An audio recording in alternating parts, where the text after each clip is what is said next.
Good morning again, everyone. Welcome to our 9th webinar since we started this series. It's actually the second one on mandatory extended producer responsibility.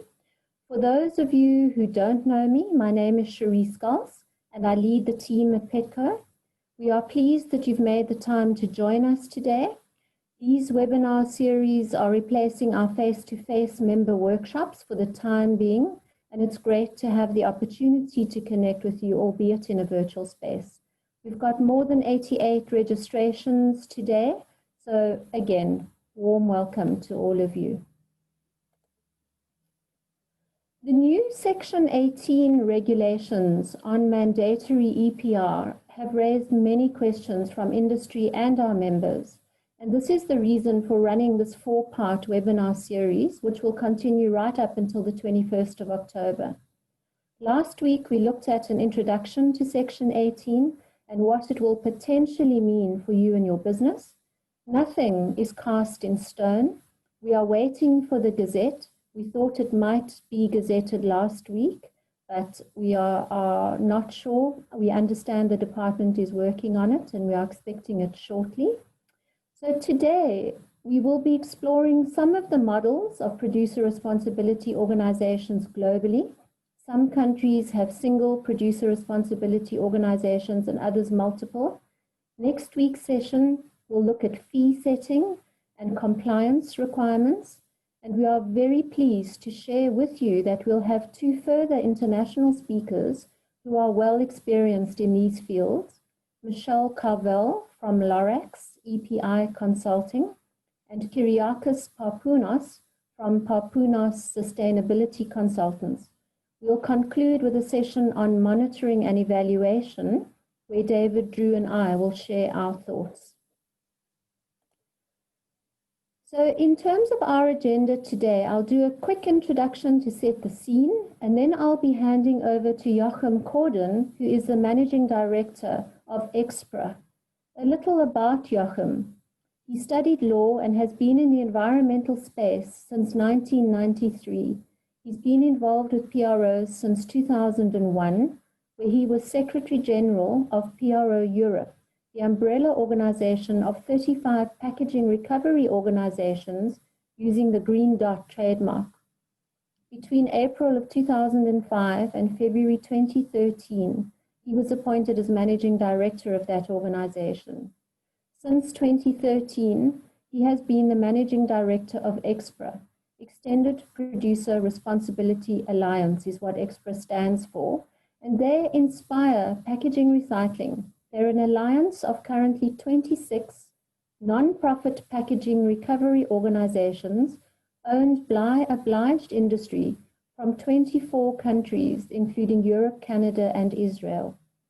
Lastly, we'll have a Q&A session, which Cara will moderate.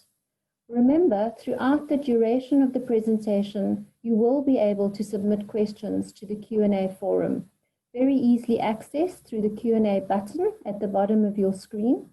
If you would like to ask a question specifically to one speaker, please mention this in your question.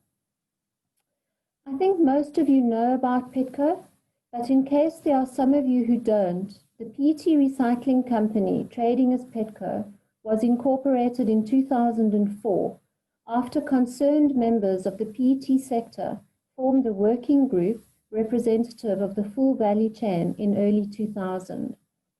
The intention was to develop a solution for post-consumer PET packaging in South Africa, and this resulted in the country's first industry-driven, voluntary extended producer responsibility organization, overseen by a board of directors representative of the obliged value chain, with a set of recycling targets and a financial and business plan to achieve these. You will recognize many of the Petco members featured here due to the fact that our EPR fees are collected at the point in the value chain where raw material is purchased. We also recognize those brands who indirectly support Petco financially via their packaging manufacturers in our associate membership program. At the end of 2019, a new consultative process on mandatory EPR began with the Department of Environmental Affairs. Section 18 regulations fall under the National Waste Management Act, and several priority streams have been identified for now. These include paper and packaging, lighting, electronic waste, and tires. This will change the face of waste management in South Africa and will get us started on our journey towards a circular economy where resources are not simply discarded and wasted.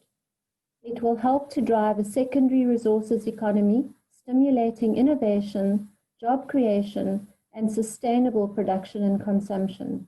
These are all key if we are to meet our sustainable development goals.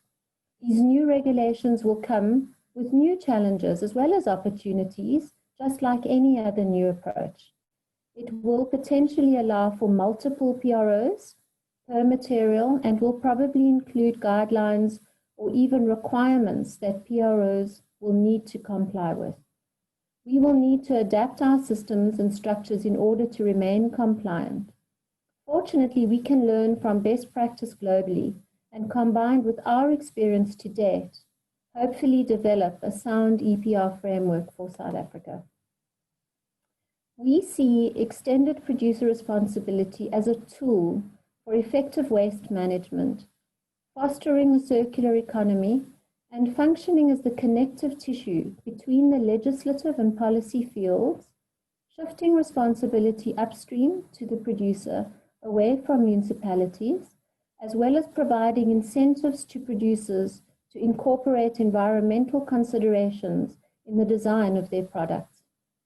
Luckily, there are over 300 EPR schemes globally that we can learn from, although I have to let you know that no two schemes are the same anywhere. It's with appreciation and great pleasure that I can now invite Joachim to share his experience and knowledge with us today.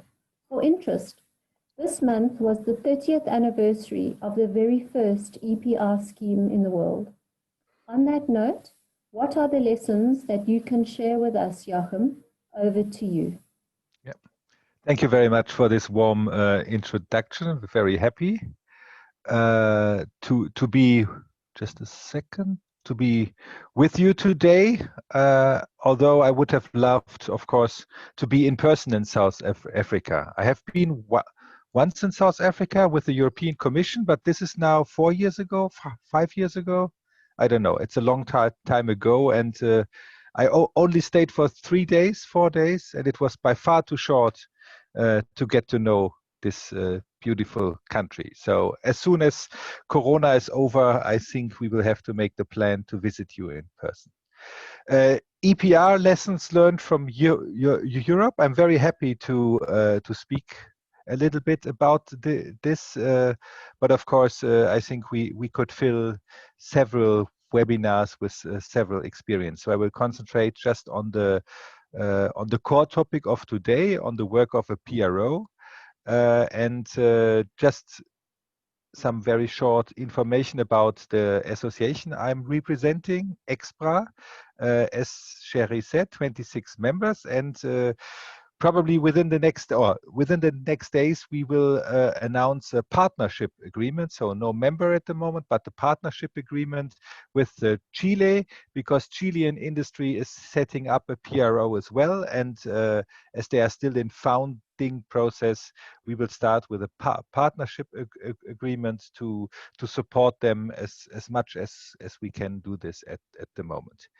My members have 25, nearly 30 years of experience. Myself now since 28 years as well.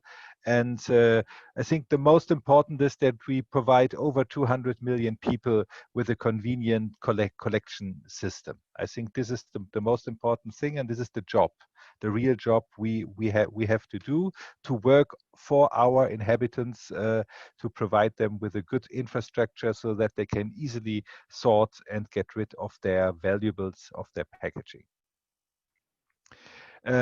EPR is a resource management tool. and producers, they are asked to take over an individual responsibility, not only to sell their great products and their great packaging, but to take care of the end of life management of once the consumer or the customer has used these products of packaging. This can be financial responsibility or even financial and operational responsibility for the end of life management. A part of this responsibility can be transferred to a collective entity, usually called producer responsibility organization. So certain obligations will remain with the companies, like the responsibility to design their packaging or their products in the best environmental way so that they can easily be recycled or reused or repaired depending on the product and waste stream. The PRO has the job to fulfill the obligations of its members in the most efficient and effective way. For example, to fulfill recycling targets if the government has set recycling targets, or any other targets that, for example, the owners of the PRO are asking the PRO to meet. For the business, for the work, the members have to pay a fee, a contribution to the PRO, and usually these costs are then internalized to the price of the packaged product, like the costs for energy, for the stuff, for the material. As you've already seen at the slide of Sherry, the PRO is somehow standing in the middle of a circle. The circle, the lifetime of packaging, and the job of the PRO is to create this circle and to keep the circle continuing, even in difficult times like we see today, when the virgin oil prices are so extremely low, so that in many countries, for the recycling, especially of other plastics than bottles, we have to inject more money into the circle, even have to pay the recyclers to do the recycling. So in these days, we have to collect more fees from the obliged companies. But of course, if the times are better, then we can reduce the fees again. Probably something of the key differences of to a taxation system. Taxes are usually never lowered, only increased, to my experience. Why does a certain EPR system, a certain PRO, is designed in a certain way? Of course, in Europe we have the EU legislation that gives the bigger frame, and then we have the national implementation, and the national legislator still has a lot of freedom how to design the system in detail. And then, of course, the owners of a PRO, they have some room for maneuver as well, how to set up a PRO or several PROs or whatever. But the concrete system in Europe minimum is usually decided by the local authorities. So it can be that the system, the collection system, is different from region to region. Just a simple example: in my hometown in Bonn, the color of the bin for paper collection is blue, and in the district around Bonn it is green. And you can really hear the people arguing why blue is better than green and green is better than blue, and it is quite difficult to go for more harmonization, even on the local level. So not to talk about the country level in Europe. As I said, implementation of the packaging directive, the European one, it gives a lot of freedom up to now to the member states, and of course to countries that have been inspired by the European EU legislation. As you can see, most of them have used producer responsibility, but some have introduced a taxation system. Others are discussing it. Iceland has started a hybrid system between taxation and EPR. And of course, our friends from the United Kingdom, they invented something completely different. Just sometimes I have the feeling they invent things just to be different from the rest of Europe. And then, as Sherry also said, everything is possible within EPR. Every model is tested in one European country. So you have a lot of countries where you have one main EPR system, one main PRO, which is owned by the obliged industry. You have several countries which allow competing PROs, I think up to 40 in Poland. As I said, UK, they are trading paper where it is said that a recycler has recycled 1 ton of a certain material, but no one knows whether the paper tells the truth or not. Even if you have competition, you can have several model how you organize competition. So in Germany and Austria, for example, all the PROs, up to 10 in Germany, they are sharing the collection infrastructure. So the material is divided between the 10 PROs after collection. Then you have competition in the way that PROs are signing exclusive agreements with a local authority. So you have little monopolies, country, city by city. And the paradise of competition authorities is Estonia. They have, in this little country with 1.5 million inhabitants, they have 3 PROs who have a parallel infrastructure. So if you go to a square, you can even see up to 3 containers for the same kind of plastics. Whether it makes sense or not, I will not comment on this, but I think you can guess my opinion. Operational responsibility, who takes care of the collection, the sorting, and the recycling? You have a model where all is done by or on behalf of local authorities, like in France. And then the opposite system, everything is done by the PRO, like in Germany and Austria. Some countries have on top a deposit system. Some countries have special rules for commercial packaging. In some countries, industry is obliged to pay a part of the cost. In other countries, industry is obliged to pay full cost. In most of the countries, the filler has to pay. In some countries, like in Italy, the packaging producer has to pay. So you see, it's a paradise for consultants, because it is quite difficult to have an understanding, especially if you are a small or medium-sized company and you try to sell in more than one country. The recycling performance, this is still the latest figure, unfortunately, 2017. We are waiting for the 2018 figures. As you can see, that looks not too bad. So most, all of the countries are fulfilling the minimum targets of the European directive. So it seems that all is fine. But as you see, old measurement point.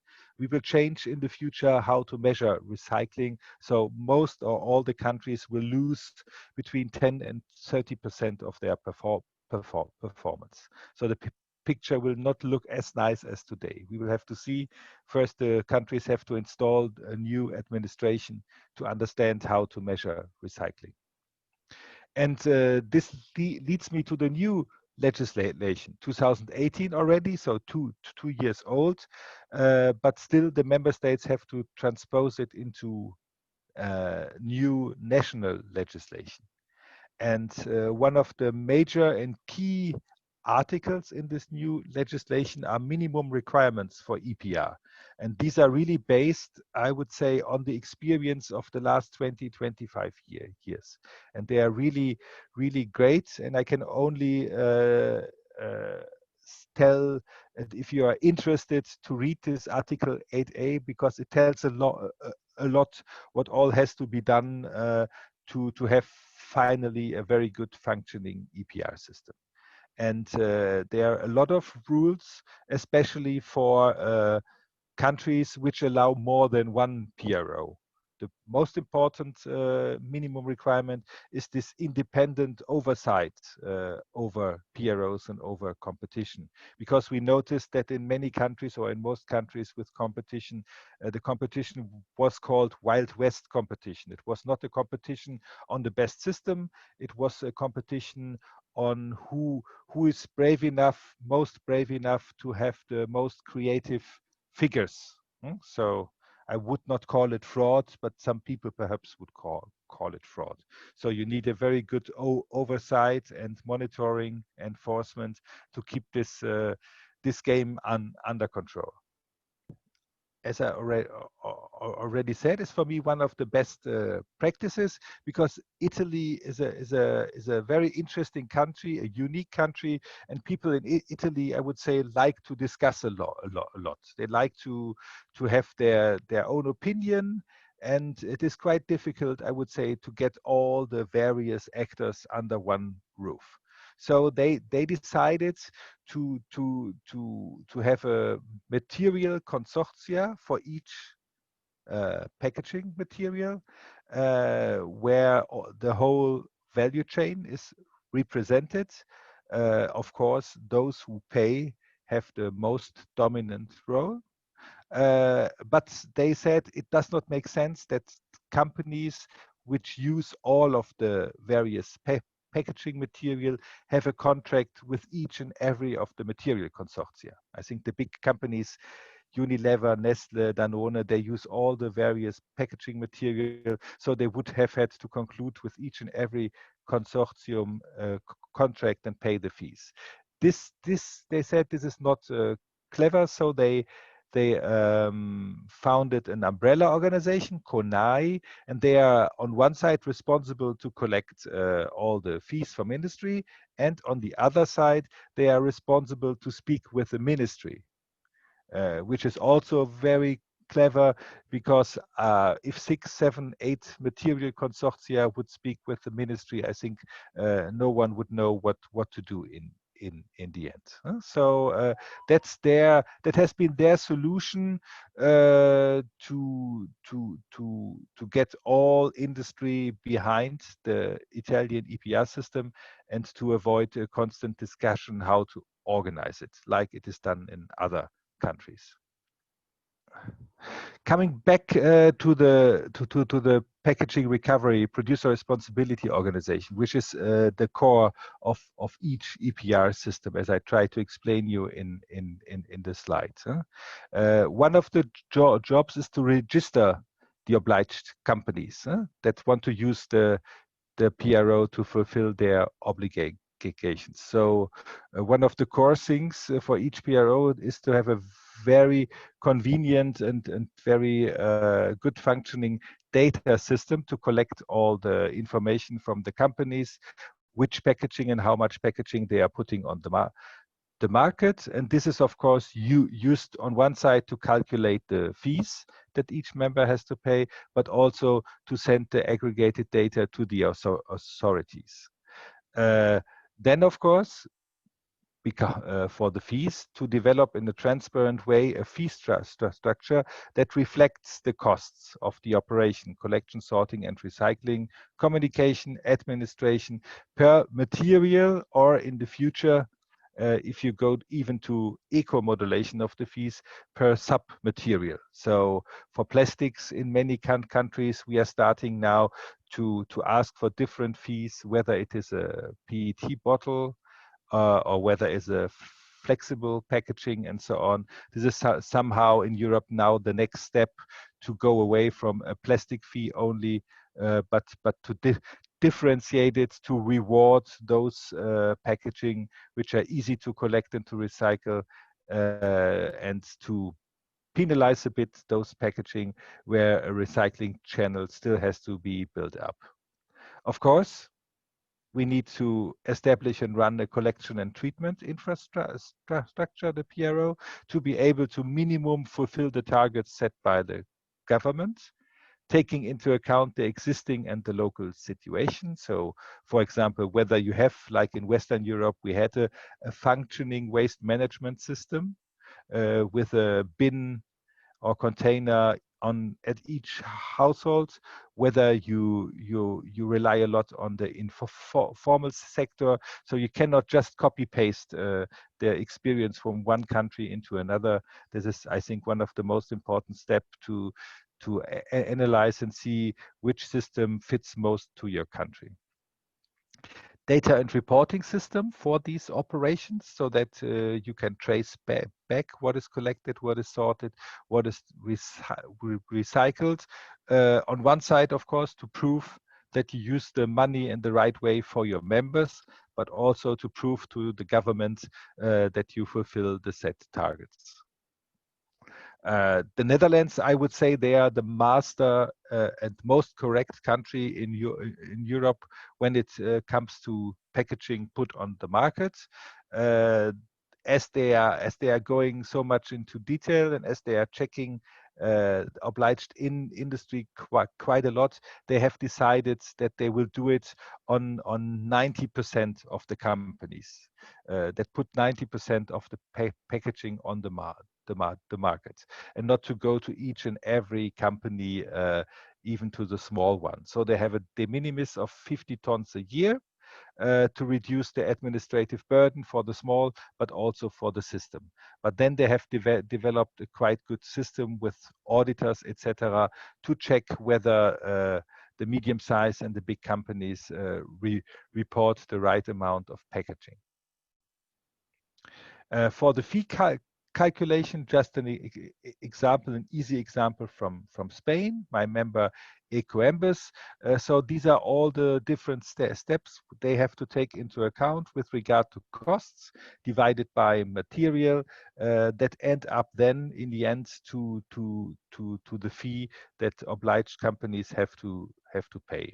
And you see that collection and sorting and treatment are the biggest part of the bill, together nearly 90%, and that communication and administration and enforcement is quite low.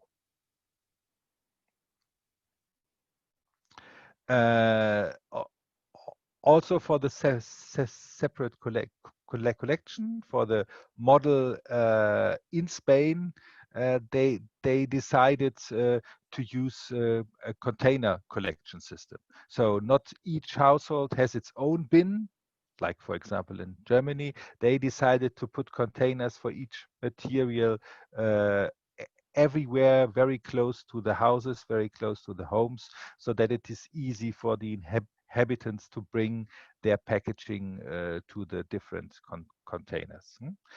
So if you are in Spain, you can see these yellow, blue, and green containers everywhere on the street. So if you are somehow motivated to sort your packaging from the residual waste, then it's quite easy to get rid of this material. Of course, this needs a lot of awareness, a lot of communication. In many local authorities, you have also so-called pay as you throw. So as less residual waste you are causing, as less waste fee you have to pay to your local authority. And then just a short example from Bulgaria. Bulgaria has a competitive approach where each PRO signs signs exclusively with a local authority. So you have to calculate as a PRO. I have, let's say, 100,000 tons of packaging under contract from my members, from obliged industry. And then you have to understand with how many local authorities I have to make a contract to get, if you have to recycle 50%, to get 50,000 tons of packaging back from the inhabitants. And this is, I would say, one of the most important jobs that a PRO within a competitive system has to do. And in Ecopack, I would say this is quite nicely working. They have a market share of 50%, and as they are the biggest one, they are even able to build a new sorting center with a partner, following the state of the art, accompanied by an education center for pupils. So this, if you are a small PRO with 2, 3, 5%, I don't think you have the funding to go into this detail in awareness raising and education. On the as additional tools, of course, it's not only the operation usually that a PRO is working for. Usually you are trying to help your membership how to improve their packaging from a sustainability point of view, to increase the design of their packaging, to ease the collection and recycling. So for example, in Europe, there's a big discussion about opaque PET bottles. And there are a lot of guidelines developed that companies go now for clear PET bottles, that they use the right sleeves, the right additives, so that recycling is not hampered. So there are many tools and initiatives from the PROs to help in industry to do the right thing. Of course, communication and awareness for the inhabitants, that is very important, because only if inhabitants believe that they are doing the right thing, they will do the right thing and sort their packaging. And of course, you try to work with the end of the value chain to create markets for the secondary raw materials you are collecting and sorting, because it does not make sense to sort a certain fraction of plastic packaging if there is no recycler who can recycle it. So this is at the moment in Europe one of the big challenges, that we develop new markets for the materials to be able to fulfill the future recycling targets of 50-55% for plastic packaging. Just some examples on all the sustainability efforts that PROs are doing in Europe. Online tools where you can check as a company whether your packaging will be sorted and recycled in the end, are developed in nearly every country. And our friends from Belgium, for example, they developed with a partner a new flexible film that can contain, I think, up to 50% of recyclates. So a lot of activities are done to help that the circle of the packaging is turning faster and more easy. And then communication, you can find a lot of examples on our homepage. A lot of TV spots are developed to motivate our inhabitants to do the right thing. A central question for a government and also for industry is always, should we go for one central PRO, or should we accredit it and go for multiple PROs? The German Prevent initiatives, they have developed a very nice EPR toolbox. You can see the link here, and one of the tables they provide are the pros and cons of non-profit versus profit. Because usually if you have multiple PROs, you have PROs that are going for profit and which are usually not owned by obliged industry, but by waste management companies or recyclers. You can see the various aspects here. For me, the most important differences are with regard to the monitoring. Usually it is difficult enough for a government to monitor one PRO and to see whether he is doing the right thing or not. If it comes to several PROs, that means a drastically increased effort to monitor, especially when you allow companies to sign up with more than one PRO. Then you would have to trace every company to see whether every company is fulfilling its obligation, and then on top whether the various PROs are fulfilling their obligations. That leads usually to a much higher free rider issue, because it is more or less impossible to understand whether a company is fulfilling their obligations or only partly fulfilling their obligations. For the public and for the companies, transparency is usually very important to understand how the money is used that it is collected for the PRO, and what is happening to the materials that you sought as an inhabitant. Are they really recycled, and where are they recycled? In a competitive system, usually everything is a business secret, because you do not want to tell your competitors where you are recycling your packaging, and so on. So if you want transparency, then it is much easier to get this in a single service provider. If you just don't care what is done with the money and the material, then of course you can go for a competitive system as well. And to understand competition, should in first line reduce prices. To be able to reduce prices, you must somehow have a potential to reduce the prices. And the OECD did a study on which parts of the EPR system the most costs are rising. And as you can see, within the PRO itself, so for administration, communication, this is usually 5 to 10% of the total costs. Whereas where collection and sorting, 50 to 80% of the costs are occurring. The treatment, depending how much plastics you want to recycle, this is between 10 and 40% of the costs. So it makes most sense to try to take care that in the operations, that there is competition between waste management companies, between the recyclers, to reduce the costs. On the PRO market, 5 to 10% of the total costs. If one PRO is 1 or 2% cheaper than the other, it does not have the big effects to the costs for society.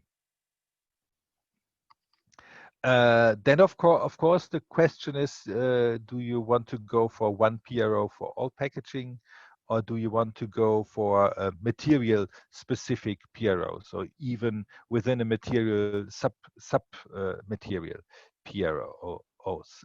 This is also analyzed by the German colleagues from Prevent, and you can find it in their toolbox as well.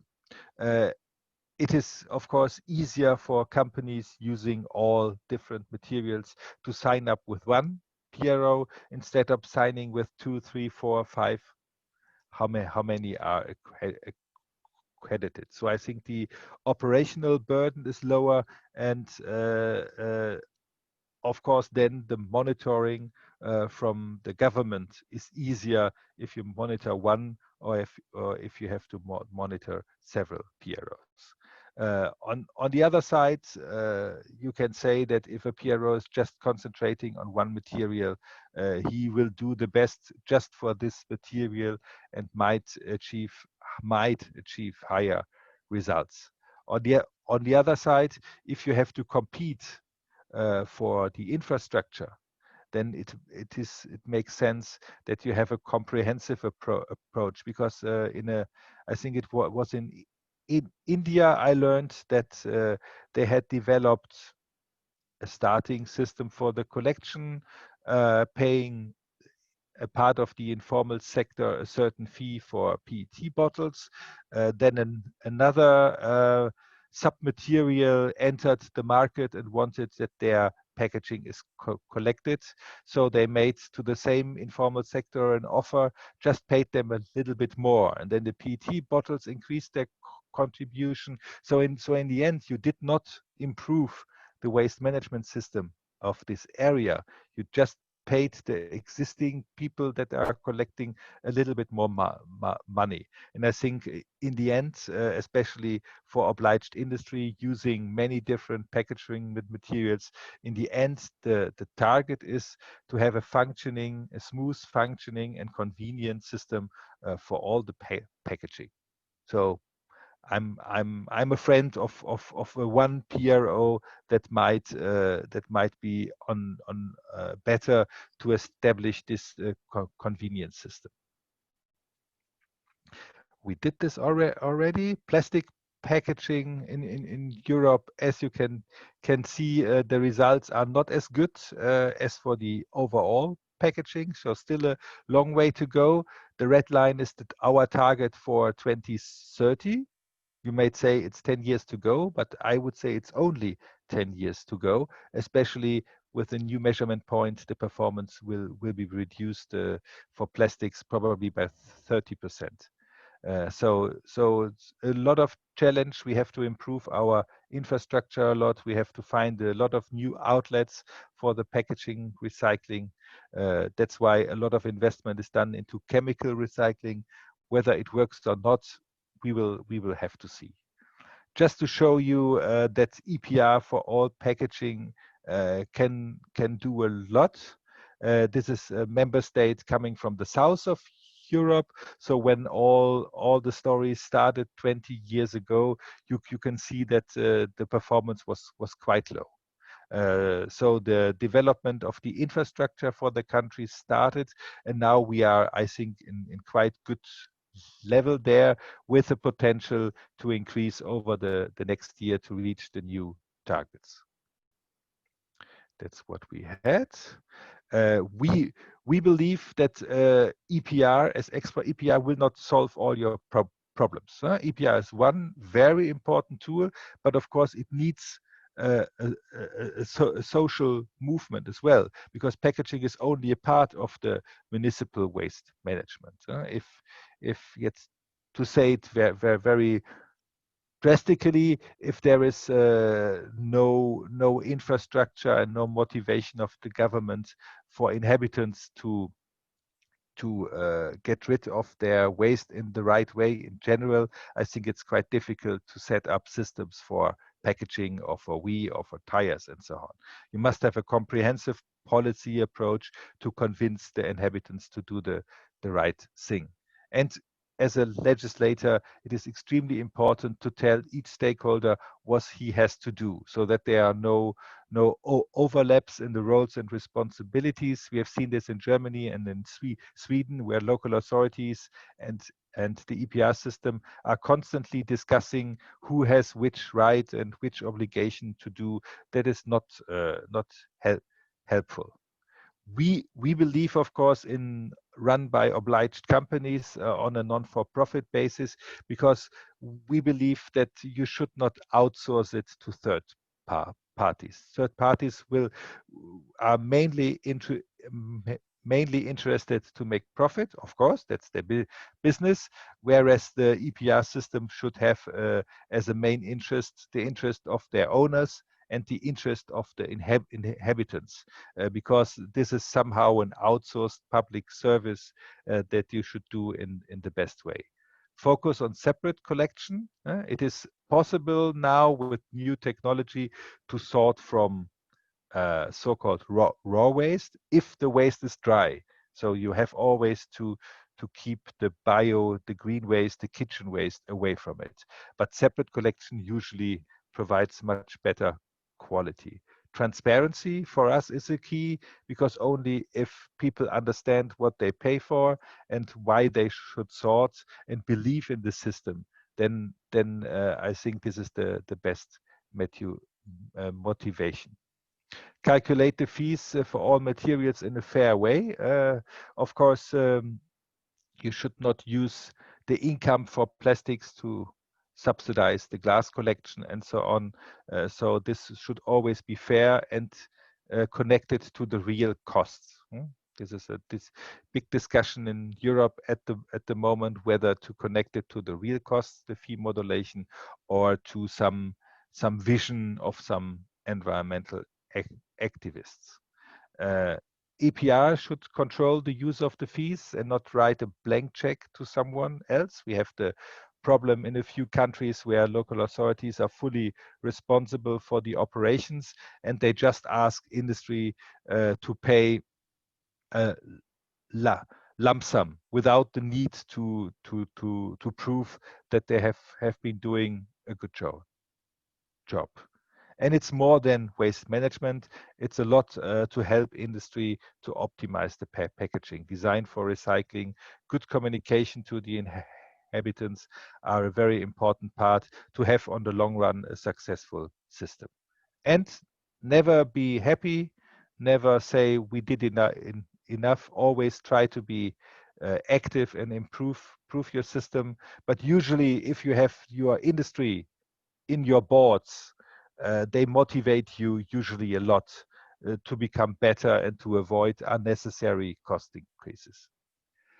Partnership is key to success, so it's always important to talk to each and everyone and try to bring everyone on board, because only if we do it all together, then it can work.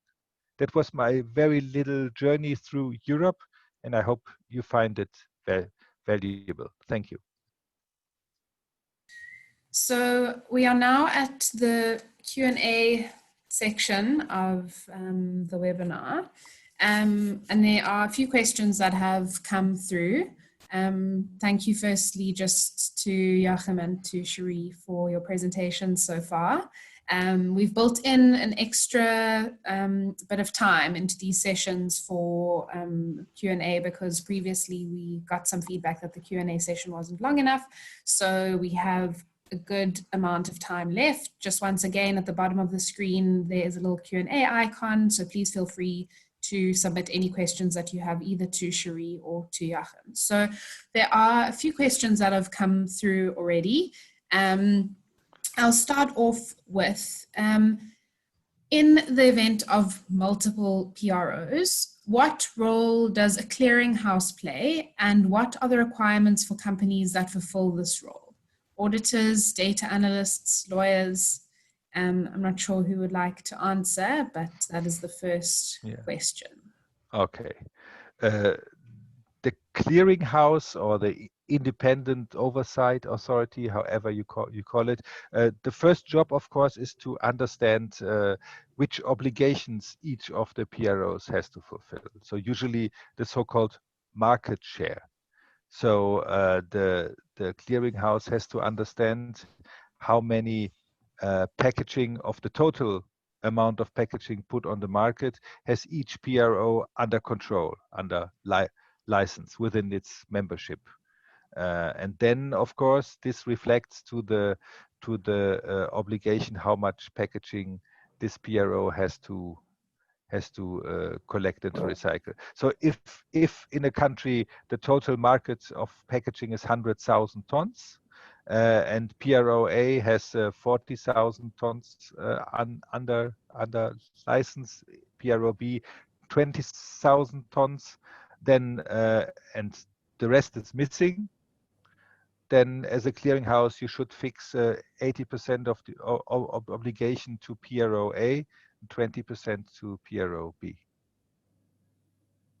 Thank you. Yeah, but again, this is just the first part, and to be able to make this distinction as a clearinghouse, you will have to collect from each obliged company the data, how much packaging they put on the market. So you will have to set up a kind of packaging register, packaging producer register, to understand how much packaging is put on the market. And then depending on the model, you might be also responsible to check whether each of the packaging producers that registered with you has fulfilled their obligations individually or by signing up with one of the PROs.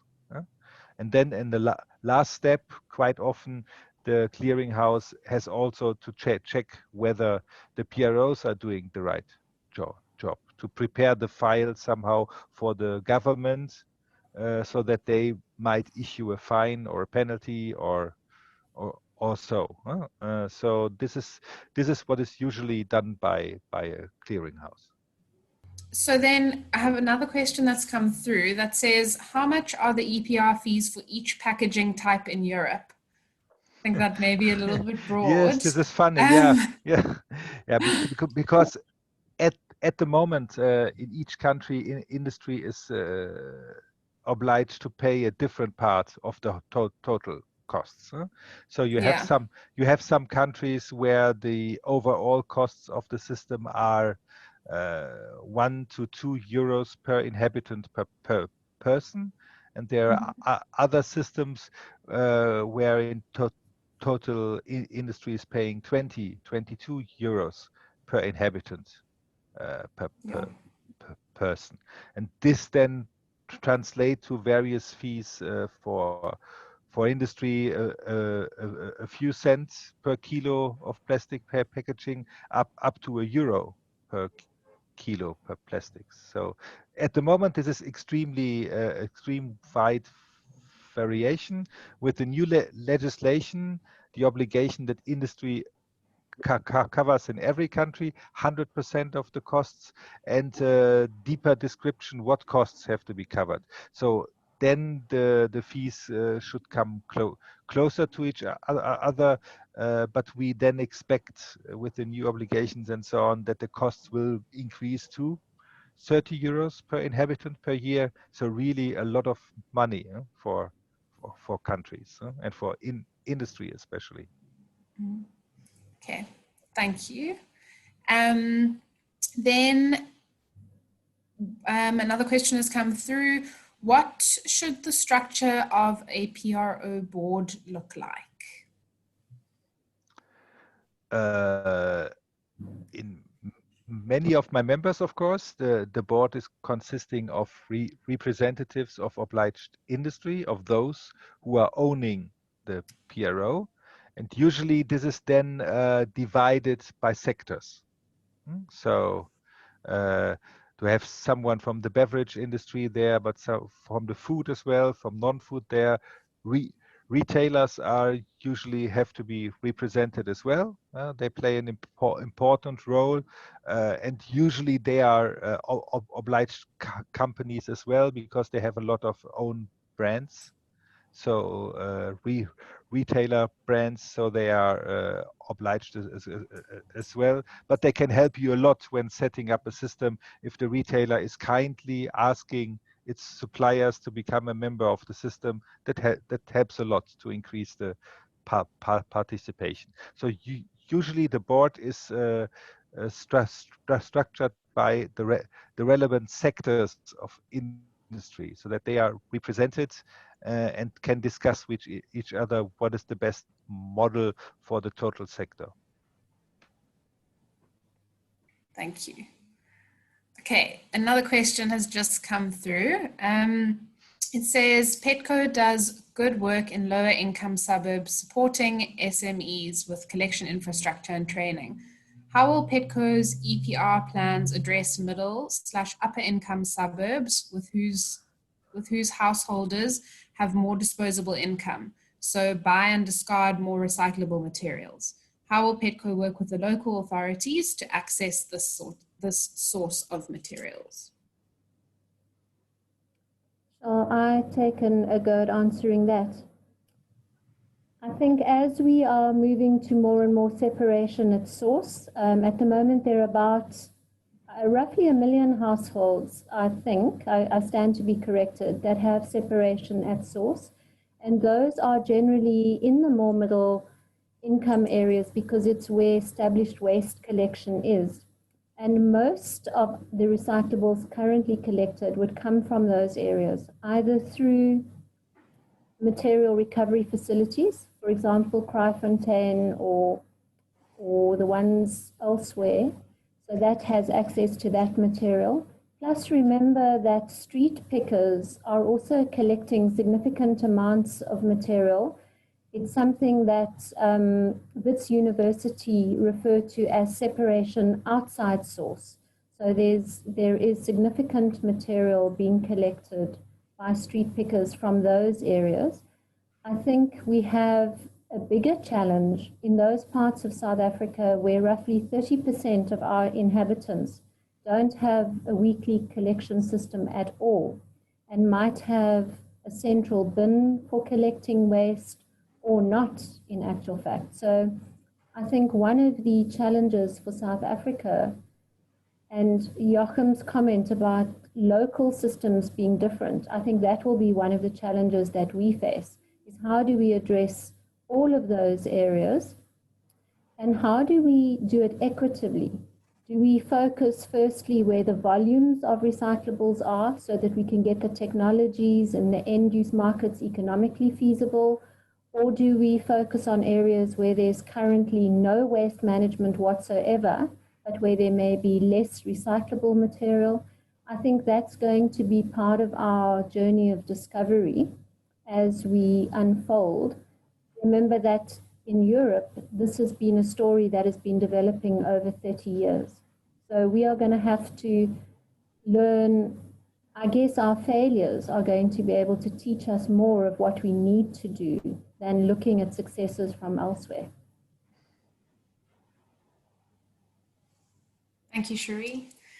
Okay, we have another question. It says, in the event of multiple PROs, what role would a coordinating body need to play, and how should these be structured? A PRO coalition, a PRO forum? Should this coalition or forum fall under a specific industry body like the Consumer Goods Council, for example? I think Joachim spoke quite extensively about a clearinghouse and how complicated it becomes. I'm not sure, Joachim, if you have a comment on where the overall responsibility lies. Is it within a body that represents primarily packaging manufacturers, or is it a body that represents fast-moving consumer goods, or is it a mixture of the value chain? In the countries where we have such a body, there are two approaches at the moment, and we just have two: Austria and Germany. In Germany, it is a body which has been founded by the whole in industry value chain. So all the various players are represented there, and they have founded the central agency, as it is called. The Austrians, as the better Germans, they believe more in authorities. So of course they have founded a new authority to do the job. These are currently the two examples that we have in Europe, and the rest of the countries with competition still have to take their decision. And by coincidence, there is this afternoon a webinar of EXPRA and ISWA, where one of the speakers will be from this central agency and explaining in more detail the extremely complicated German system. You know, in German, we have a saying, why make it easy if you can make it complicated? This is the German approach, and you can fully see this in this central agency. So if someone of you is really interested in going into the nitty-gritty, this free webinar of ISWA and EXPRA might be interesting for you. Thank you, Joachim. I think that's great. We can ask Cara to share the link yeah. on any people who are interested could join in. While I've got the mic, could I ask you a quick question about competition? And it seems to me there's a misunderstanding of what competition means amongst PROs and EPR. And if I look at the EXPRA notes, it seems to clarify that it's really important for competition to be healthy amongst the parts of the value chain that are commercially involved. In other words, the waste management companies, the reprocessors, the recyclers, not so much at the organizational PRO level. Is that correct? That's my belief and my understanding. And in Germany, for example, in the building up phase of the system, we had 10 years contracts for each district with waste management companies. And then 2003 to 2005, the first calls for tenders were started. And within the first two calls, it was able to reduce the prices by nearly 50%. So, and that was a lot, it is a lot of money. So I think there's a lot of potential, and the waste management companies are still making profit. Huh? So there's no one who went bankrupt because of this. So there's a lot of potential to improve your operations just there by being forced to understand how you can organize your collection route in a better way. So suddenly they were able to develop a dedicated software to understand what is the most optimum route and so on. So pressure on this side can help to reduce cost and to optimize the system. Thank you. We have another question that's just come through. It says, Joachim mentioned that his preference is to have one PRO representing multiple packaging types, for example, like Italy. In South Africa, currently there are multiple voluntary PROs. When mandatory EPR is required in SA, would he advise that there is a recommendation to pull these PROs together into one organization to manage the multiple packaging types and the administration aspects, but the PROs can still operate independently, but pool resources and initiatives, but not a clearinghouse? Yeah, just ask yourself two questions. First, from the company side, are the big companies willing to sign up with 4, 5, 6, 7, 8 different PROs, do the reporting to each of them, paying the fees to each of them? And the second question is, how will you deal with these with the operations in the future? Like Sherry said, the areas which even do not have a usual waste management system at the moment. Will each of the PRO now start to develop their own approach, how to try to establish a collection system for these areas? So you might end up with 8 different collection systems for one area. Each of them will probably have a good justification, but I would guess that for the inhabitants it will be a nightmare. So I would think that just these two questions might make it easier to see which is the best way forward. Thank you. Then there is one more question. It says, how do you recommend that PROs are held accountable by their members? The first thing is, of course, that industry should own the PRO and sit in the board. So the management will have to disclose always the figures and the data. And then, of course, usually there are extensive annual reports to all the companies that are paying fees. Usually you have then a big meeting once a year where you have the chance to present what you did and to give the chance for everybody to ask questions and ask for more details and so on. But the board representing paying industry is usually the biggest and most effective way to ensure that everything is done in the right way. They really usually sit on the back of the management and pushing them not to become lazy and fat. Alrighty. And then there's one last question. If anybody would like to put any more forward, this is going to be the last one if no one else would like to ask anything. It says, is there a specific platform where service providers, for example, commercial collectors and recyclers, are represented and give input/feedback to PROs? I mean, obviously the board, but is there anywhere else? Especially in the bigger countries, usually there are advisory boards where the waste management industry, the recyclers are represented, and where the strategic topics are discussed, or the loopholes, the shortfalls, a new payment system, or whatever. So usually in Spain or in Italy and so on, they have these advisory boards to give this important stakeholder a voice and and then some kind of influence into the system. Huh? Right. I think that is it then for today. Okay. Just once again, Joachim, thank you so much for the time and effort that you put into the presentation. It was very, very interesting, and I think a lot of the attendees learned a lot. And Cherie, thank you for your time as well. And to all of the attendees, thank you for your time, for coming and listening and learning and inputting your questions. I think there's a lot for everybody to learn and take away from today. So please remember to sign up for next week's webinar, which will once again just be on compliance and EPR fee setting. And otherwise have a lovely Wednesday, and we hope to see you very soon.